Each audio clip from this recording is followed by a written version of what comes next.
Bismillahi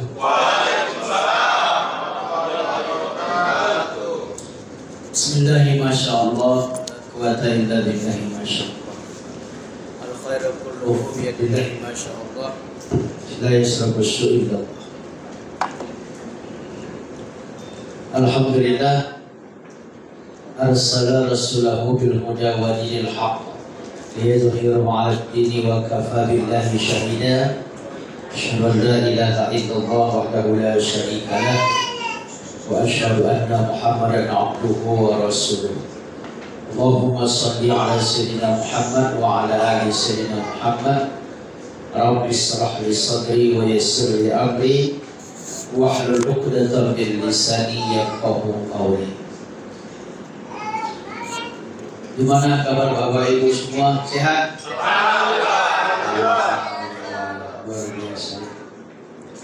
Alhamdulillah, kita bersyukur kepada Allah Subhanahu wa Ta'ala yang mana kita Masya Allah berikan nikmat iman. Karena iman kita bisa berkumpul di sini, tidak memandang kita suku apa, mau Batak, mau Jawa, mau Padang, tapi karena iman kita bisa hadir di sini bersama. Yang kedua, karena kita sehat. Kalau sakit tidak bisa. Ternyata sakit itu sakit ya. Sakit itu sakit. Jadi saya ini baru sehat, baru bangkit ya. Ini pun belum kuat sebenarnya. Cuma karena Bang Pakar kemarin datang ke rumah, kata beliau, gimana Ustaz? Dia cerita semua, wah ini kalau dibatalkan, batal lagi. Dia bilang, duduk-duduk aja pun gak mau Pak Ustaz. Jadi makanya duduk-duduk aja ini. Seperti yang biasanya, mungkin ini duduk-duduk saja. Karena saya dikalahkan seekor nyamuk. Nah, ternyata nyamuk aja pun kita kalah. Saya memang bulan ini banyak kegiatan. Sebelum saya pulang ke Medan itu saya ada di Labura 10 hari. Di Labura itu musim penyakit DBD atau malaria. Sudah banyak yang meninggal. Syukur juga cepat pulang. Tapi yang namanya aja yang datang ya. 3 hari di sini saya pulang sehat, dan saya sampai di sini Rabu paginya, siang terus aktivitas, full aktivitasnya. 4 harinya demam. Demamnya itu lucu, jam 10 sampai jam 2. Sehat, ngisi kajian terus. Besok jam 10 sakit lagi, jam 2 sehat lagi, sampai Rabu, Kamis, Jumat, Sabtu. Tapi tetap juga ngisi.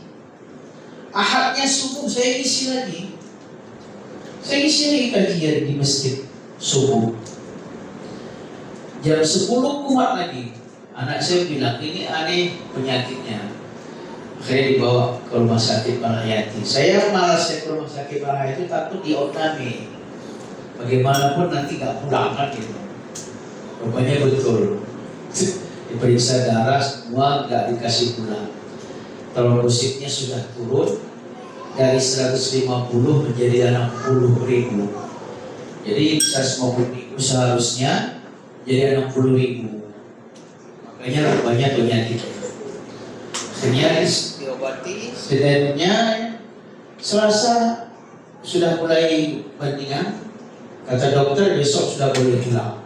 Alhamdulillah. Besoknya kumat lagi. Wah, ini penyakit apa lagi? Kata dokternya sudah diobservasi, sakitnya sudah jelas. Biasanya kalau naik trombositnya sehat, ini kok nggak sehat gitu. Coba dia ambil lagi darah, rupanya sudah masuk malaria. Jadi ada telur malarianya, malarianya Itulah yang membuat terus rupanya carilah obat. Rupanya obat malaria itu karena penyakit tahun 70-an. Kata orang itu kan gitu. Payah nyarinya. Akhirnya minta ke dinas kesehatan, dapatlah obatnya. Sekali makan 4. Nah, 2 hari alhamdulillah sehat. Pulanglah kemarin. Jadi pulang, kalau bilang gimana? Ya saya terserah, saya bilang. Kalau mau dibuat, buat. Cuma saya nggak sanggup all. Saya sanggup apa adanya. Nah, kata beliau, ada apa-apa Ustaz? Kalau nggak dibuat, kapan lagi mau dibuat? Katanya pula, ya kan? Iya juga lah. Ya sudahlah, gimana terjadi. Jadi sekarang ini yang tinggal berdiri belum kuat kali, mata agak kabur. Inilah sekarang ini, mata agak kabur. Jadi kepala, makanya nanti sekali-sekali buka ini, bukan menunjukkan karena ganteng ya, tapi nanti karena kepalanya ditutup lama-lama nggak tahan juga. Itulah kondisi sekarang ini. Jadi nggak sanggup banyak berdiri, ya. Tapi nanti sesekali berdiri, tapi lebih banyak duduk ini, ya. Kata beliau, kata Bang Pakar, gak apa-apa Ustaz, ambil berkahnya aja. Jadi berkahnya dulu kita ambil hari. Ambil kita mempelajari bagaimana keluarga Samara ini. Siap ya, Bapak Ibu ya. Samara! Samara! Samara! Kalau suara masih mantap ya. Suara masih mantap. Ya, itulah Bapak Ibu yang dimuliakan Allah Subhanahu wa taala kondisinya. Jadi kita hari ini mau pelajari atau belajar tentang Samara. Sebelumnya kita bersalawat dulu kepada Nabi kita Muhammad sallallahu alaihi wasallam. Mudah-mudahan kita mendapatkan syafaatnya, amin ya rabbal alamin. Ya. Jadi Bapak Ibu, ini masih di bulan Rabiul Awal. Di bulan Rabiul Awal ini biasa umat Islam bergembira karena lahirnya Rasulullah Shallallahu Alaihi Wasallam. Dalam Al-Quran Allah sebutkan bahwasanya kenapa orang mukmin itu bergembira? Karena Allah memberikan karunia kepada mereka dengan mengutus Rasulullah Muhammad Sallallahu Alaihi Wasallam, yang mana menjelaskan tentang ayat Al-Quran dan juga tentang hikmah, yaitu hadis, yang mana mereka sebelumnya adalah orang yang sesat lagi disesatkan. Jadi makanya di bulan Rabiul Awal ini sudah tepat sekali kita bertemu di sini bercerita tentang Samara. Makanya materi yang pertama ini tidak seperti biasanya di Samara-Samara sebelumnya pernah mungkin Bapak ikuti, berbeda kali ini. Jadi ini memang semuanya berbeda materinya, tidak sama seperti materi yang lalu-lalu yang pernah Bapak Ibu dapatkan. Nah, berbeda. Perbedaannya nanti kita lihat dari 2 materi ini, ya. Jadi yang pertama materi ini saya ingin menyampaikan, kita biasa mendengar bagaimana Rasulullah Shallallahu Alaihi Wasallam.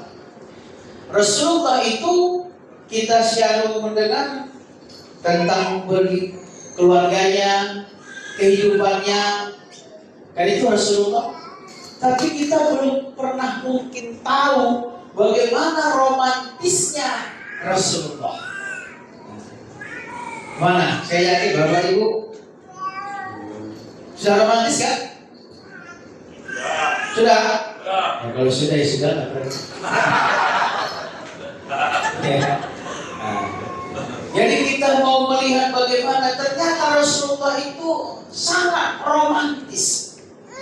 Oleh karena itu Rasulullah itu pernah pulang ke rumah, lalu marah-marah bersama kepada istrinya Aisyah. Kenapa Rasulullah ini marah dulu? Kenapa Rasulullah ini marah? Akhirnya Rasul bertanya, ya Rasulullah, kenapa engkau marah-marah ya Rasulullah? Apa kata Rasulullah? Apa aku gak marah, kata Rasulullah? Apa yang kuperintahkan gak mereka kerjakan? Apa yang kularang lalu mereka kerjakan? Kata Rasulullah. Lalu Aisyah mengatakan kepada Rasulullah seperti itu, maka dijawab seperti itu. Akhirnya kata Rasulullah SAW, umatku itu suatu saat nanti mereka itu enggan terhadapku, kata. Apa itu enggan? Enggan itu artinya apa? Tidak taat kepada Rasulullah. Ternyata Rasulullah itu sangat murka ketika kita tidak taat kepada beliau. Oleh karena itu makanya kita wajib taat kepada Rasulullah dan juga mencintai Rasulullah. Karena kita ini kalau ingin mencintai Rasulullah, berarti cinta kita kepada Rasulullah berbeda cinta kita seperti kepada manusia yang lainnya. Berbeda. Cinta kepada Rasulullah itu berbeda. Makanya kata Rasulullah, la yu'minu ahadukum hatta, gak beriman salah seorang kamu sehingga kata Rasulullah, ahabba ilaihi, aku lebih mereka cintai kata Rasulullah, wa walidihi, daripada anaknya, walidihi, keluarga orang tuanya, nasi ajma'in, dan manusia secara keseluruhannya. Berarti cinta kita yang pertama itu adalah kepada Rasulullah Sallallahu Alaihi Wasallam. Bahkan kata Rasulullah, anta ma'ahbabta, engkau akan bersama dengan orang yang kau cintai. Jadi kita ini nantinya bersama-sama dengan orang yang kita cintai. Siapa yang kita cintai, kita akan bersama-sama dengan dia. Berarti kalau kita ingin bersama dengan Rasulullah, maka kita harus mencintai Rasulullah. Bagaimana mencintai Rasulullah? Mencintai Rasulullah berarti mengikuti semua yang diajarkan Rasulullah.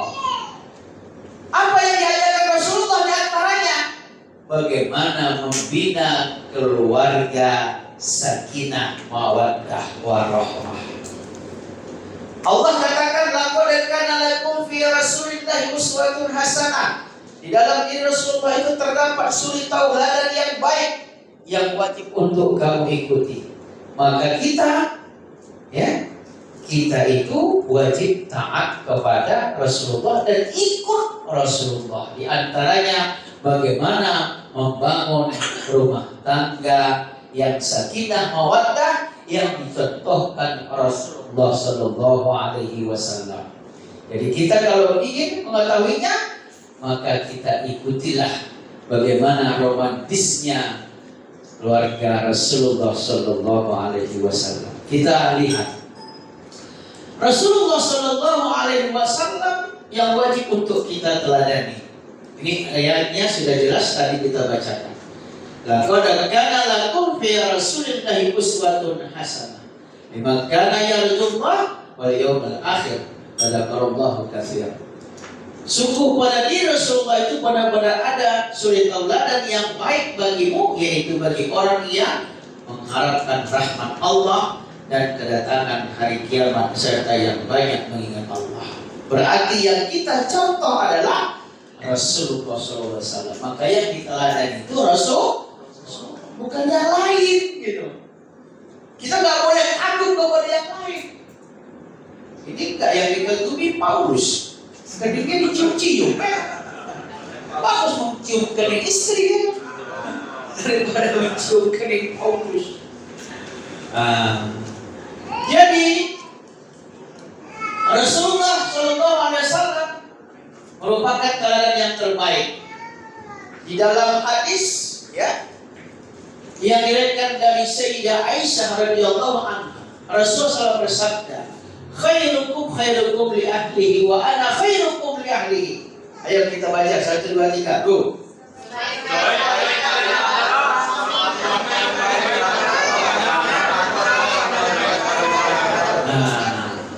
Ternyata orang yang paling baik itu adalah suami yang paling baik kepada keluarganya.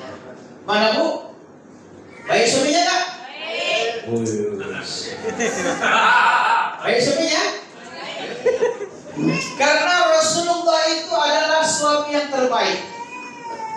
Nah, makanya kalau kita itu mau mencontoh Rasulullah, berarti kita harus menjadi suami yang terbaik. Kenapa? Karena Rasulullah suami yang terbaik. Dia yang paling baik terhadap keluarga. Rasulullah yang terbaik. Jadi kalau tadi dibilang apa dia yang minta? Samara, Samara,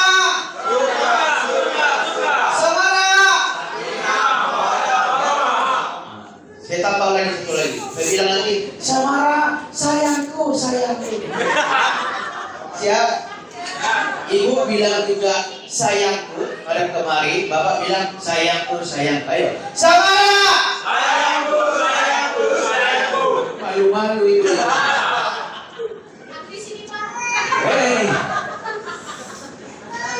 Memang benar. Kita ini memang harus baik kepada keluarga.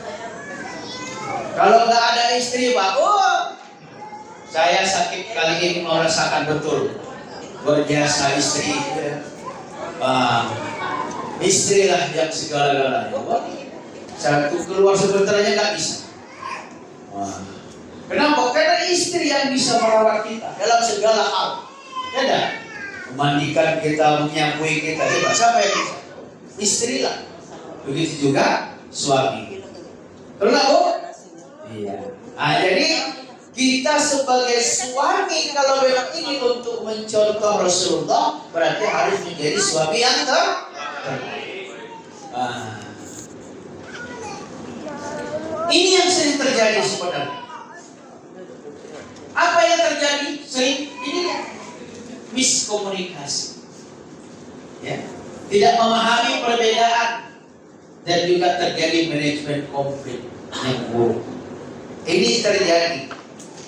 Makanya Rasulullah mencontohkan kepada kita. Bagaimana Rasulullah mencontohkan kepada kita? Rasulullah itu ternyata sangat romantis. Sangat romantis dia. Ya. Kata Rasulullah SAW, wal kalimatut thayyibatun sadaqah. Apa artinya? Saudara. Ini adalah kata-kata yang terbaik. Makanya memanggil istri, memanggil suami itu harus dengan kata-kata yang terbaik. Dan yang luar biasanya, karena kita mengamalkan hadis ini dan kita terapkan dalam keluarga kita, itu bukan hanya mengucapkan kata-kata saja, tapi ternyata mendapatkan pahala. Makanya kata-kata yang baik. Oleh karena itu tak boleh kata-kata yang keluar dari mulut ini yang tidak baik. Makanya yang baik-baik. Manggil istri dengan panggilan yang baik, ya kan? Manggil suami dengan panggilan suami ya. Kalaupun bertengkar, keluarlah kata-kata yang baik. Iya, bertengkar kita sama istri. Kamu cantik kali kau. Makanya luar biasa cantiknya kamu. Kamu ini baik kali. Kamu juga baik. Oleh karena itu ganteng kali kamu pun. Yang baik-baik loh. Saya nggak betul gitu. Mulai besok Ustaz. Mulai besok. Ada bukunya. Ada bukunya Ustaz. Maha benar kan? Kalau saya bilang maha benar. Maha benar ya. Maha benar. Maha benar gitu ya. Benar terus ya. Abang ganteng aja lo ini. Kamu juga kok cantik kamu. Memang bertengkar gitu. Tapi kata-katanya begitu dirubah. Bisa gak ya?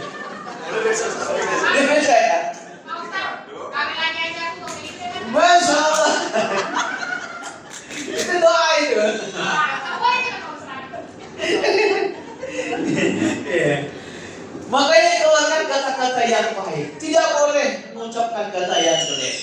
Karena Rasulullah mengatakan begitu. Bahkan keluar kata-kata yang baik itu sedekah.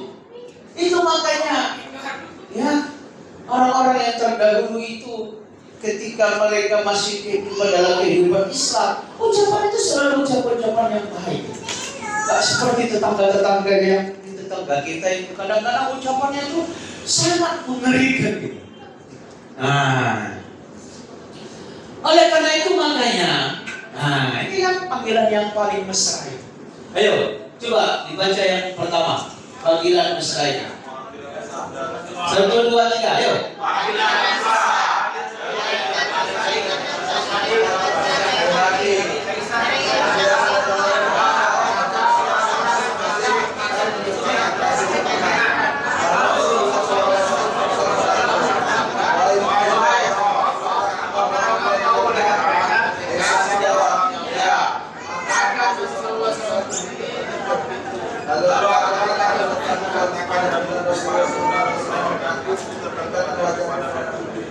Ya. Coba, luar biasanya. Rasulullah itu memanggil Aisyah itu dengan panggilan apa? Humairah. Panggilannya Rasulullah itu dengan panggilan yang mesra. Padahal namanya Aisyah, tapi dipanggil Humairah. Apa arti Humairah itu? Pipi yang merah-merah. Dipanggil Munir Pak Ustaz? Dipanggil Munir? Apa? Munir? Munir? Iya. Apa itu Munir? Munir mikir. Panggilannya mesra lah. Ya Humairah gitu kan. Apa panggilannya?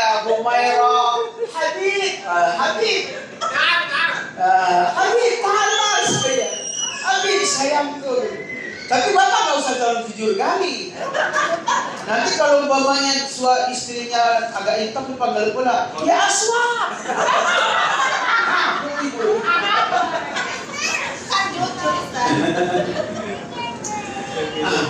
Maka kita mencontoh Rasulullah.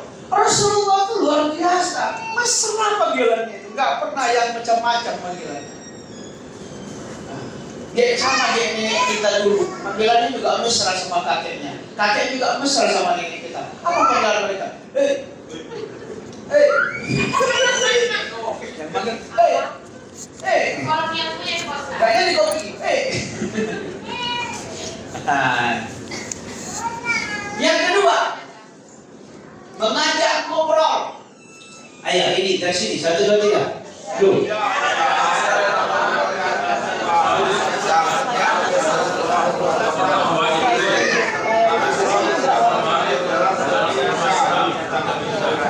Iya. Jadi kita itu suami istri wajib setiap hari ngobrol sama istri, membicarakan. Tepatnya jamnya silakan mau kapan saja, tapi atur waktunya. Apakah itu di malam hari setelah pulang bapak ibu, bapak cerita. Kalau bapak pulang ke rumah, pernah nggak nanya istri? Begitu pulang, assalamualaikum, salam, Kak, duduk, ini kan dikasih minum. Pernah nggak nanya istrinya, Ma, gimana kondisi mama hari ini di rumah? Pernah nggak nanya itu? Enggak. Oh pernah? Kasian. Bahagia kali ya? Kan ditanya. Suara hati yang istri. Kan ditanya, gimana kondisi mama hari ini? Sehat, Ma? Wow, baru cerita bahwa ya ini aku sama Bapak tinggal mendengarkan saja. Sudah cukup, Ma? Sudah. Alhamdulillah. Sudah selesai. Jadi kita memang harus ngobrol agar terus terjadi kemesraan itu di antara suami istri. Rasulullah mengajarkan itu. Cerita malam atau pagi. Kalau saya sama istri saya itu setelah sholat tahajud, kami biasa bangun jam 3. Kami jam 3 sudah bangun, ya. Jam 3 udah bangun, sholat, ya berjamaah tahajudnya, nanti habis itu witir, ya kan? Dan itu baru ngobrol. Ceritanya, Umi hari ini kemana? Oh, Umi hari ini kemari-kemari. Apa kerjaannya ini? Abi apa kegiatannya ini? Ya itu. Kita bicarakan. Ada masalah hari ini? Oh nggak ada. Abi ada masalah? Nggak ada. Why?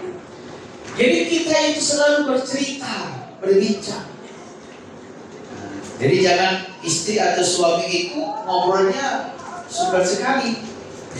Sama handphone. Nah, jadi ngajak ngobrol, ngajak diskusi. Kalau ada persoalan diceritakan. Termasuk bapak tidak boleh mengambil keputusan tersendiri, walaupun memang terakhir nanti keputusan itu bapak. Tapi setiap ada persoalan didiskusikan dengan istri. Termasuk buka usaha, anak, sekolah, segala macam. Kita berdiskusi, itu lebih bagus. Kalau kita mengambil keputusan itu sendiri nanti tidak pernah mengajak diskusi, di situ makanya banyak kadang-kadang masalah. Di mana masalahnya? Apalagi zaman sekarang, istri terlalu banyak mengambil COD, bapak terlalu banyak mengambil pesanan. Akhirnya apa? Numpuk. Akhirnya punya utang. Nah, makanya kita itu ya berdiskusi. Makanya berdiskusi. Dan Islam selalu mengajarkan begitu. Wasyawirhum fil amri, bermusyawarahlah kau dalam segala urusan. Termasuk dalam rumah tangga, mensekolahkan anak. Nah, gitu. Ini yang diajarkan Rasulullah. Ya. Lalu Rasulullah Shallallahu Alaihi Wasallam ini luar biasa juga. Beliau bukan hanya berkomunikasi yang romantis, tapi juga fisik. Di antara yang dijaga Rasulullah itu apa? Menjaga kebersihan diri. Ini ada hadis ya riwayat Imam Muslim. Ayo kita baca 1, 2, 3 dulu.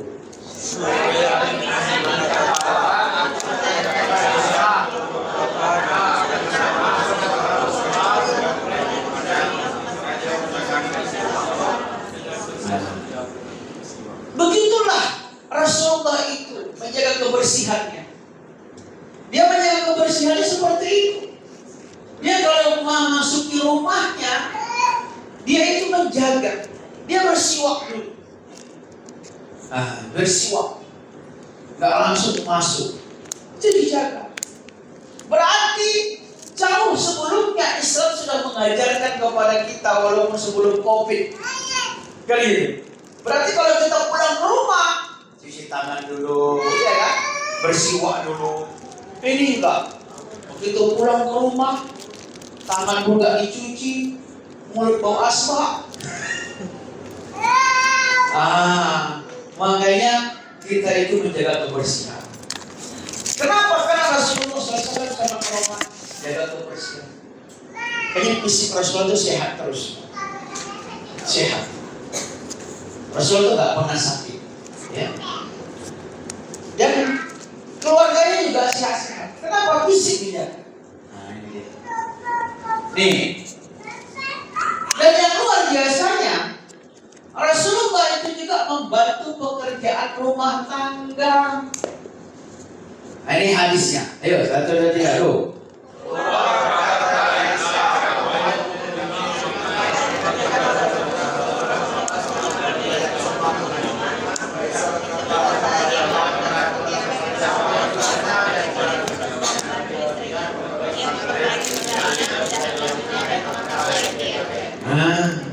Masya Allah. Makanya bapak, istri dibantu. Istri dibantu. Memang, ya kan? Di rumah itu kewajiban bapak. Kewajiban bapak cuci piring, cuci baju. Kalau istri itu kan cuma 2 kewajibannya. Pertama, taat kepada Allah. Kedua, berbakti kepada suami. Tapi tanda ibu berbakti kepada suami, ibu yang cuci piring, ibu yang cuci baju. Jadi diwakilkan ya. Diwakilkan. Tapi itu tadi dibantu, Pak. Dibantu. Bapak sudah berapa lama nggak nyicip ini, Pak? Di UIN tuh. Udah lupa ya? Ya alhamdulillah kalau masih ada pembantunya, alhamdulillah. Tapi jangan sendirian, Pak. Jangan sendiri di rumah. Semua istri. Ini istri agak dibelain sedikit. Ya istri gitu. Dibantu. Ya kalau istri itu masak, kita ikut membantu memotongi bawang, kan gitu. Kalau nggak pandai halus-halus, kasar-kasar dibuat. Kan gitu, selesai. Dua. Gitu, Pak. Nyuci piring, menjemurkan pakaian. Ini enggak, Bang, minta tolong ya Bang, cucikan, jemurkan pakaian. Ah, udahlah, ayah nanti nampak orang juga bendera gitu. Bendera apa? Bendera Palestina. Nggak ada. Di dalam Islam itu kita membantu istri itu berpahala. Dan istri membantu suami itu berpahala. Makanya saling tolong menolong. Itu makanya dalam suami istri itu dua-duanya itu mendapatkan pahala. Itu luar biasa. Kenapa dikatakan dalam Islam orang yang berumah tangga itu sudah memenuhi seluruh agamanya? Kenapa? Karena dalam rumah tangga itulah mendapatkan pahala yang luar biasa. Megang istri itu berpahala nggak? Berpahala. Megang istri berpahala. Buktinya megang istri orang dosa nggak? Dosa nggak? Dosa lah kalau megang istri orang. Tapi kalau istri kita pahala. Luar biasa tak? Pahala. Coba pegang istri orang. Dosa nggak? Dosa lah. Dosa kena tabok lain gitu. Tapi kalau pegang istri, makanya minggu pas saya dipegang suami jangan marah-marah. Masih ada wudhu, Ada dulu ya. Kalau mau dipegang, bawa sini. Ini suara hati. Ummul Mukminin Aisyah pernah ditanya. Ayo satu dua satu. Apa yang diajarkan Nabi sallallahu alaihi wasallam?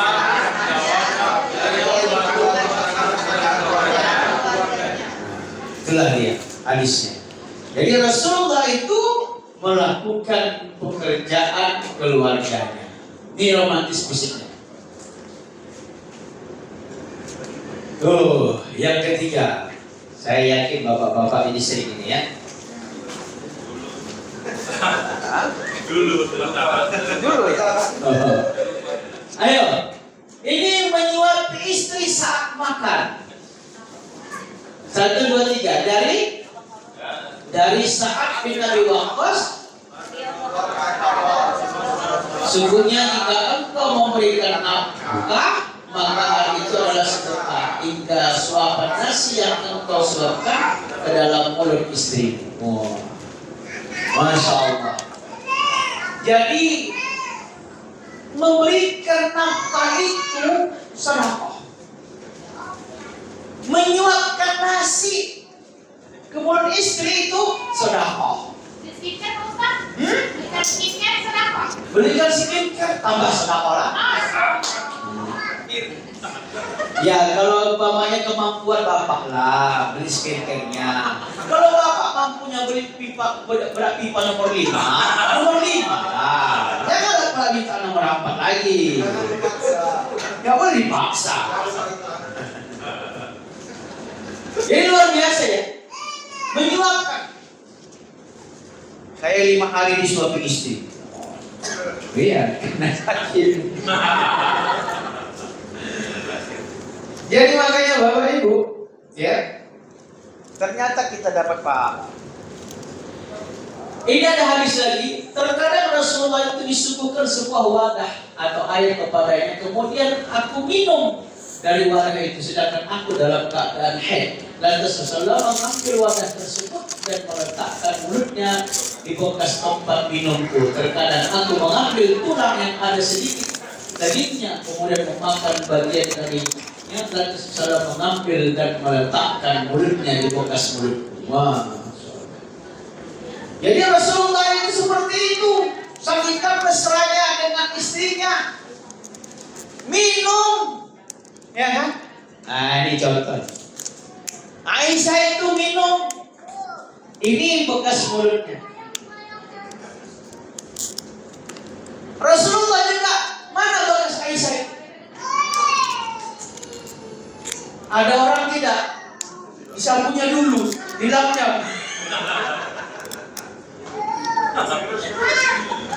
Nggak mau istrinya kan? Wah, sudah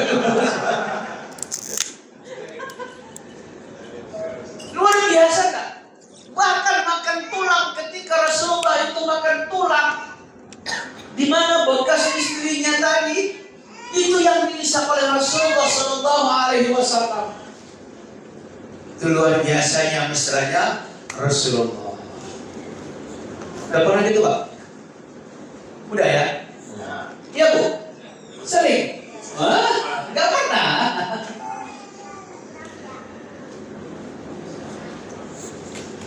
Yang keempat, romantisnya Rasulullah dalam keadaan fisik apa? Kecupan yang mesra.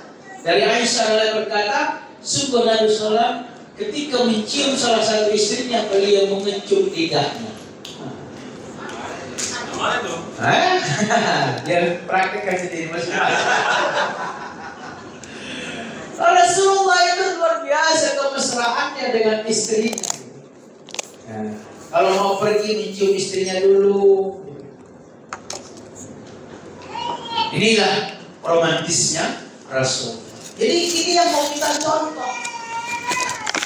Kita kalau mau pergi ya minimal, ya kan? Bang Faisal mau pergi jualan keluar. Umi, Habib ini dulu ya. Ummah. Keningnya ya kan? Keningnya. Ummah. Jadi ada kemesraan. Apalagi mengusap air mata istri. Ya. Ini kemesraan Rasulullah. Apa namanya? Ya? Oh, kelewat. Mengusap air mata istri. Ini ada hadis ya dari Anas bin Malik. Ketika Sofiyah bersama Rasulullah dalam perjalanan, sedangkan hari itu adalah bagiannya, tapi Sofiyah sangat lambat sekali jalannya. Lantas Rasulullah menghadap kepadanya, sedangkan ia menangis dan berkata, engkau membawaku di atas unta yang lambat. Rasulullah menghapus air mata Sofiyah dengan kedua tangannya. Jadi Rasulullah itu begitu kemesraannya, sampai air mata istrinya Sofiyah. Ya, nama istrinya Rasulullah salah satu namanya Sofiyah. Istri Rasulullah ini banyak istrinya, ya kan? Kenapa Ustaz? Iya, Rasulullah istrinya 11, ya. Ya. Kalau kita hanya boleh sampai 4.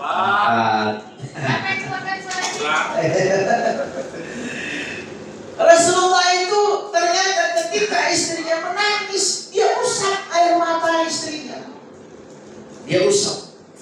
Nah, inilah kemesraan Rasulullah. Wah, yang keenam apa nih? Mandi bersama. Wah, ini kemesraan. Di sungai ya? Ya, di sungai ya, Pak ya. Di sungai kalau berenang bisa. Dari Aisyah berkata, dahulu aku mandi junub bersama Rasulullah dari satu bejana di mana tangan kami bergantian mengambil air di dalamnya. Nah, jadi ini Rasulullah itu ternyata dengan istrinya juga mandi bersama. Inilah romantisnya Rasulullah. Jadi kita pun ya mencontoh Rasulullah mandi bersama. Kalau nggak ada anak-anak di rumah, nah, ini mandi bersama. Yang ketujuh, apalagi romantis Rasulullah, tidur di pangkuan istri. Nah, coba 1, 2, 3, go. Dari Aisyah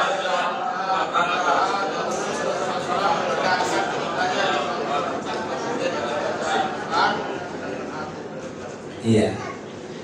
Jadi Rasulullah itu ternyata tidur.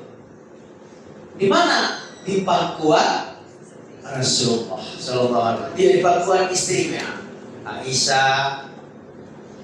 Dia selalu tidur di pangkuan. Hah? Sambil membaca Al-Quran. Tidur doang. Oh. Besok Pak Hendrik harus baca Quran. Ya, sambil tiduran di pangkuan istri. Masya Allah. Mencontoh Rasul. Ini kebesaran yang luar biasa.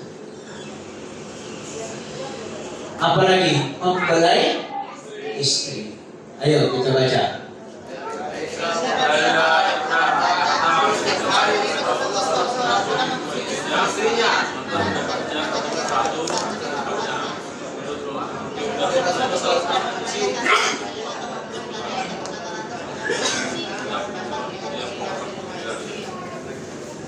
Ya, ini Rasulullah ya.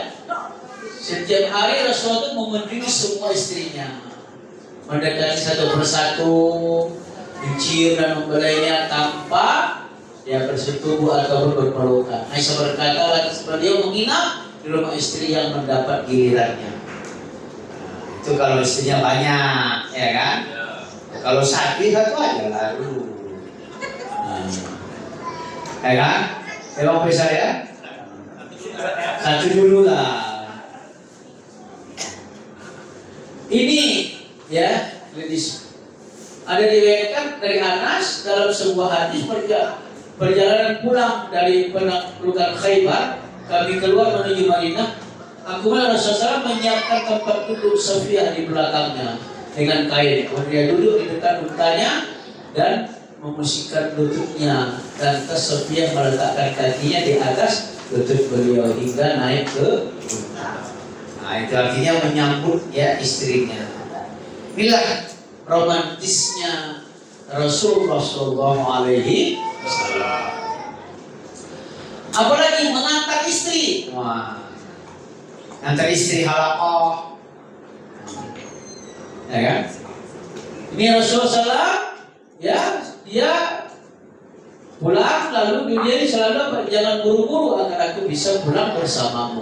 Coba Rasulullah SAW begitu ya. Dia selalu mengantar. Menjadi ternyata Rasulullah juga Paji juga ya kan? Tahu Paji? Persatuan antar istri jemput. Antar istri halaqah, antar jemput istri pulang halaqah. Masya Allah. Ngantar istri ke pasar, ngantar istri ngajar ke kantor, ya kan? Atau juga kemana? Jadi Rasulullah juga begitu. Mengajak istri ke luar kota. Ibu sering ngajak nggak keluar kota? Enggak. Waduh, kasihan. Dari Aisyah berkata Rasulullah SAW ketika hendak bepergian akan mengundi di antara istri-istrinya, siapapun pun dia yang keluar maka beliau akan pergi bersamanya. Nah itu kalau Rasulullah. Jadi diambil, ya kan, kertas atau apa diundi. Keluar namanya siapa? Oh sekolah itu yang dibawa. Kalau bapak satu aja lah ya kan, bawa. Kalau keluar kota bawa. Keluar kota. Rasulullah SAW selalu kemana-mana membawa istri. Dan membawa istri itu ya ternyata juga di dalam Islam Rasulullah mencontohkannya. Dan zaman sekarang itu juga wajib juga bagi kita. Apalagi kita itu orang pabrik ya. Nah, makanya Pak Soeharto itu gak pernah kemana-mana meninggalkan istrinya. Karena kalau istri tidak dibawa, maka datang nanti istri-istri yang lain. Gitu. Ternyata itu memang begitu. Saya punya teman itu. Ada teman saya, profesor itu. Dia kalau pergi-pergi itu bawa istri. Kenapa dia bawa istri? Itu tadi. Karena kan nginapnya di hotel, ada acara. Rupanya kalau di hotel-hotel besar itu ada tawaran-tawarannya. Ya kan? Nah, Bapak mau selimut yang mana gitu kan? Mau selimut yang hijau atau yang biru? Dipikir selimut betul, rupanya selimutnya lain gitu. Dan dikasih foto-foto rupanya. Makanya kalau keluar kota bawa istri.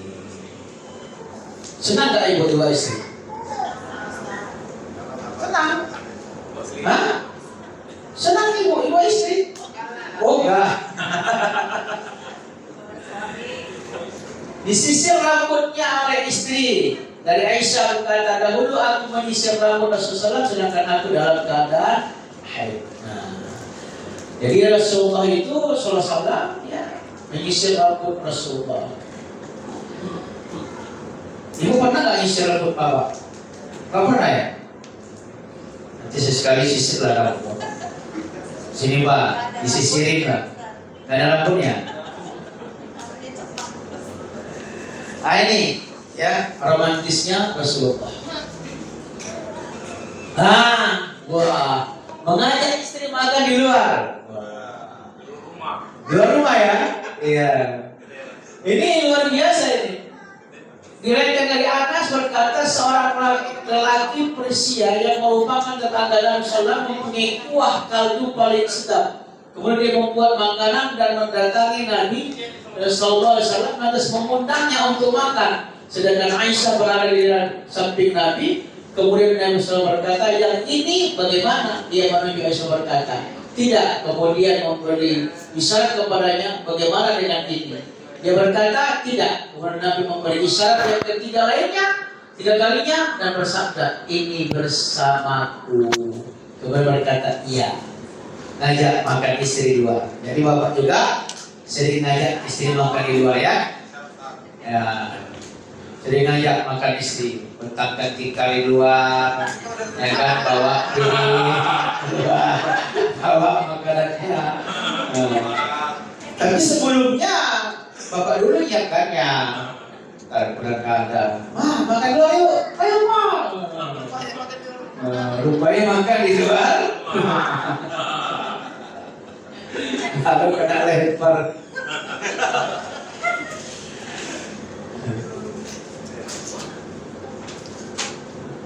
Apalagi adabnya Rasulullah tidak mencela makanan. Dari Abu Hurairah berkata Nabi SAW tidak pernah mencela makanan sama sekali. Jika beliau selera maka beliau memakannya, dan jika tidak selera maka beliau tinggalkan. Nah, selesai. Makanya makanan itu nggak boleh dicela. Jadi kalau bapak disiapkan istri makanan, ya kalau memang selera ya dimakan. Kalau nggak ya ditinggalkan. Cuma ini mau dimasak. Masa kamu kali ini kok gak enak? Garam kamu kebanyakan. Mau nikah lagi ya? Mau nikah lagi? Gak mungkin lah kan? Nah, makanya makanan gak boleh dicela. Ya dimakan saja. Kalau selera makan, kalau gak selera ya sudah. Ini ya romantisnya Rasulullah. Apalagi ini saat COVID. Rasulullah itu ya saat COVID mengerti dan menghormati perasaan pasangan. Nah, ini penting bagi kita. Dari Anas bin Malik dia berkata, ketika Nabi SAW berada di tempat salah seorang istrinya, salah seorang istri beliau yang lain mengirim sepiring makanan. Maka istri beliau yang beliau sedang di rumahnya pun memukul tangan pembantu sehingga jatuhlah piring dan pecah. Sehingga makanan berhamburan. Lalu Nabi SAW mengumpulkan pecahan piring tersebut dan mengumpulkan makanan yang berhamburan sambil berkata, ibu kalian cemburu. Jadi waktu itu salah satu istri Rasulullah itu membawakan makanan. Waktu itu Rasulullah bersama dengan Aisyah. Jaringan Aisyah. Jadi Aisyah ini ketika datang satu istri yang lain, dia marah gitu. Marah gitu. Rupanya marah juga Aisyah. Iya kan? Mengantarkan makanan begitu. Begitu sampainya makanan tadi dibuangkan oleh Aisyah. Akhirnya berhamburan. Ya. Udah Rasulullah dia kan. ibu kalian lagi cemburu. Padahal itu juga istrinya, itu juga istrinya. Jadi kalau Rasulullah itu tidak pernah marah. Jadi kalau ada hal yang suatu dia katakan. Dan Rasulullah tidak bersikap otoriter. Ya, tidak. Dia selalu berdiskusi dengan tadinya. Yang ketiga, menghadirkan mediator. Kalau ada persoalan yang lain, ya kita perlu menghadirkan mediator. Jadi bapak-bapak, ibu-ibu, persoalan ya sekecil apapun itu, apalagi persoalan itu besar, segera untuk diselesaikan. Bagaimana cara menyelesaikannya agar itu bisa selesai? Panggil orang agar untuk menjadi mediator di antara kita. Panggil. Saya selalu di Medan ini diundang oleh teman-teman. Bukan berarti kita ini tidak bisa terjadi pertengkaran, terjadi. Ustaz-ustaz seperti kami-kami ini juga terjadi. Bahkan sampai kadang-kadang ustaz itu lupa dia, akhirnya mengucapkan kata-kata yang diharamkan. Walaupun itu dibolehkan, tapi dibenci oleh Allah, tapi boleh. Ada perbuatan dibenci tapi boleh. Itu apa? Kata-kata cerai. Jangan. Caranya bagaimana? Panggil seseorang yang kita anggap bisa menjadikan dia menjadi mediator. Untuk apa? Untuk menceritakan, berdiskusi nanti. Menjadi mediator. Jadi makanya bapak-bapak, saudara-saudara, itulah cara kita untuk menjadikan dia sebagai mediator. Ya. Lalu yang selanjutnya, menghindari kekerasan fisik dan psikis. Dari Aisyah bahwa Nabi SAW meminta kepada Abu Bakar menyelesaikan masalah tentang Aisyah, dan Nabi SAW tidak mengira akan apa menimpa Aisyah. Abu Bakar menyangka tangannya kemudian menampar dan memukul dada Aisyah. Ketika Nabi SAW melihat kejadian itu, ya wahai Abu Bakar, saya tidak minta bantuan kepadamu tentang Aisyah setelah ini selama-lamanya. Jadi Abu Bakar itu kan bapaknya Aisyah. Bapaknya marah. Dan Rasulullah ternyata tidak pernah lagi meminta Abu Bakar kepada Abu Bakar untuk menyelesaikan apapun dengan Aisyah. Kenapa? Karena Abu Bakar main fisik. Rasulullah tidak pernah main fisik. Makanya bapak-bapak nggak boleh main fisik. Jangan pula berantem sama istri. Kau dua. Kena benjol matanya, apalagi pakai aki seperti ini. Ya kan? Iya. Saya kemarin kontak dengan seorang tokoh. Saya kontak, dia punya cincin banyak besar-besar.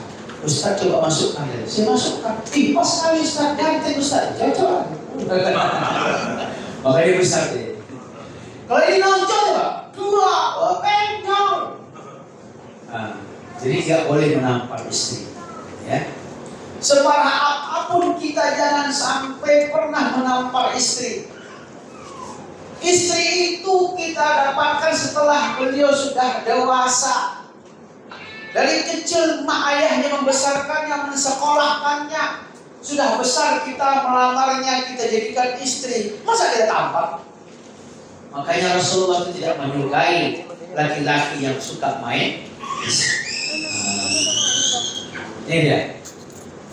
Inilah romantisnya Rasulullah saat konflik. Jadi kalau kita melihat Rasulullah SAW walaupun terjadi konflik, tetap beliau mesra. Ini hadis juga, ya. Ini terjadi di antara lain, ya. Sampai keduanya meminta Abu Bakar menjadi penengah di antara keduanya, meminta untuk menjadi saksi Rasul berkata kepada Isa, kamu yang berbicara atau aku? Isa menjawab, engkau saja yang berbicara dan jangan berkata kecuali yang benar.